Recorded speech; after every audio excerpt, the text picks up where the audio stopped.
Hey there, YouTube. Another Taurus High Point production coming at you. As the title says, cap jams. Not really cap jams. If you're a black powder shooter, a black powder revolver shooter, you're going to know exactly what I mean when I cover this. If you're new into the black powder scene and you're trying to do everything you can to halt decap jams and you're still having them and you're trying to figure out why, this video may shed a little light on that for you. I was having similar issues. I got into black powder shooting roughly about 20 years ago.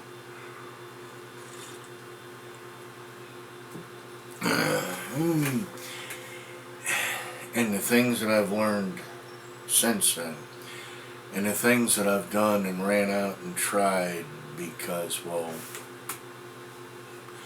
he did it and it says it ended, and he did it and it said it ended. But before we go any further, Black Powder Guide, Shep 1954, Duelist Den, Mike Bellevue, Dustin Weiniger, Guns of the West, Blackie Thomas, Shaman Forge. Blackie Thomas has got a complete percussion revolver series, and he explains a lot through there what I'm going to touch base on.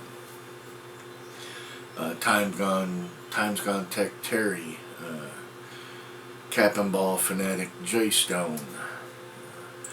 There's another Cap and Ball channel here. The gentleman is a Hungarian. His name escapes me, but he does a lot of into the history of the actual Cap and Ball. Deuce and Guns does some good Cap and Ball stuff. So you don't have to rely on me as a single source, like any of you ever would. But anyway, moving along. Earlier in the Cap and Ball series, like y'all, I was having cap jams, and we're talking up to 6 cap jams per cylinder, wondering what was going wrong. Okay. And you know, the Calvary cock, and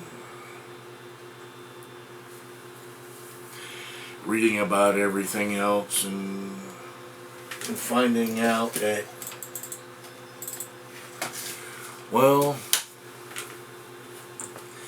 yes and no. The Calvary cock came out in like a John Wayne movie where the crew was having a hard time freeing the caps from the revolvers, and they started doing that shake 'em loose.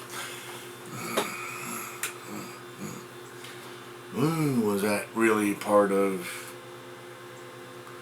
Colt's plan? I don't think so.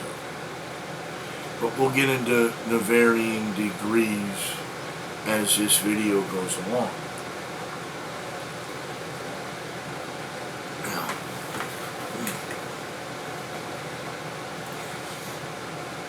we can't do that without mentioning today's caps are made on a heavy foil or a copper sheet. Up to, I think it's 32 thousandths of an inch. I've measured some at close to 36 thousandths, but it just depends on the maker, the manufacturer, and is there a best cap, a great cap out there today no. If I had to choose REM 10 or CCI number 11s, I could tell you simply yes. Either one is great. One is just slightly longer than the other. To me, that's the only difference in them. I know people out there, well, REM 10's the king. But the only reason they're the king is you can't get them no more. And if you can find them, none for me, thanks. I gotta drive. Even if it is myself insane, I've still gotta drive. But anyway, back to the discussion. There are tricks and tips you can do. Traceco nipples, cones, slick shot nipples, cones, that help negate cap jams. Yes, a good nipple will get you down to, say, one cap jam in anywhere between 4 and 6 cylinders. Okay, between 24 and 30 shots. Okay, that's good. That's good. Yeah. What if I wanted to push farther past that? Well, there's this idea of doubling your mainspring.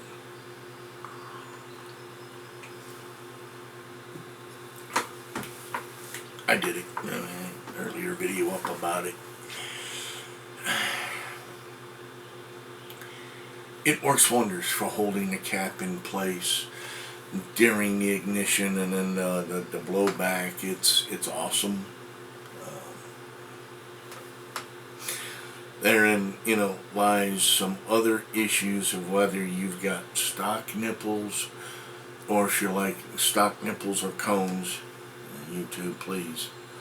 Put down your hatchets and bats. Stock cones or nipples versus I've got the slick shot cones nipples that go into my cap and ball revolver.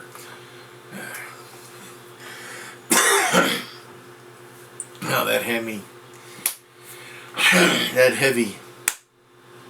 hammer spring, that double hammer spring, is going to hold that cap in place and allow that the slick shot nipple or cone to really do its job when it sends that percussion, that recoil back through the cone. It's going to split that. And I mean, it does an awesome job. Okay. But I'm no longer getting cap jams. I'm getting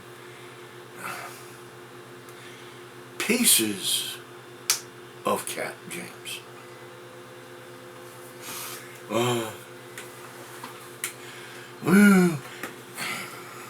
Which do you want to, either way it goes for me, whether the cap disintegrates and some of the pieces fall into the action or into the hole, the slot where the hand comes out. I've had that happen with it. Or whether you get the whole cap just dropping down into the works, gumming things up. I will say, okay, that the pieces of are far and few between. Okay. On the slick shot nipples, I can almost get 48 to 54, maybe even upwards up higher into the closer to 60 than without the heavy hammer spring and the slick shot nipples, I am getting 6 cap jams per cylinder.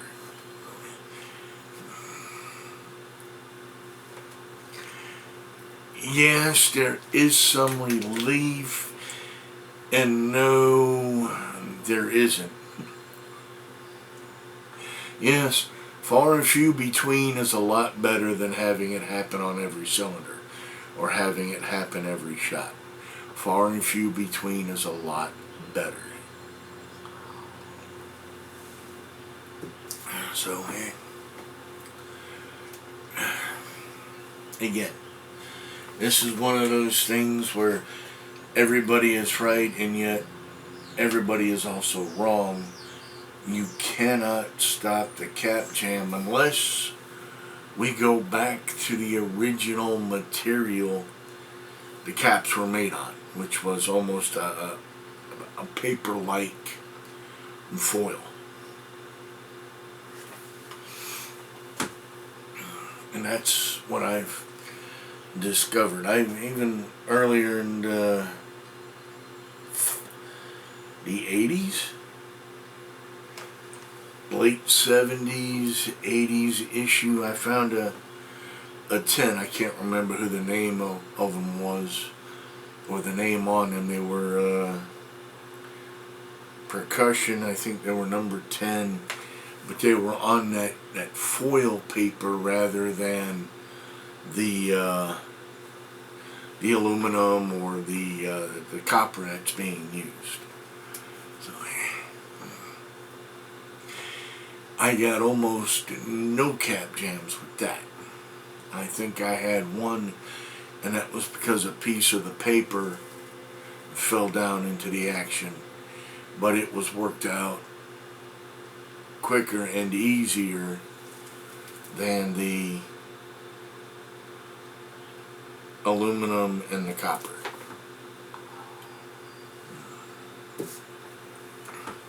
For what it's worth, yes, you can stop cap jams, and no, you can't get rid of all of them if we continue to make the caps out of the aluminum and the copper.